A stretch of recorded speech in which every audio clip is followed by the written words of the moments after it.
இரண்டு கண்கள் என்றாலும் பார்வை என்றும் ஒன்றுதான்.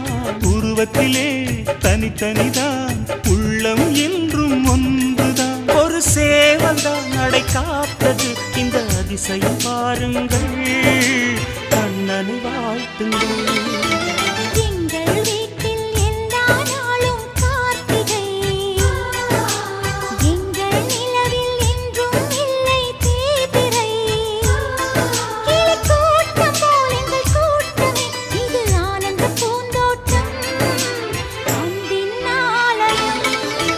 எங்கள் வீட்டில் எல்லா நாளும் கார்த்திகை, எங்கள் நிலவில் என்றும்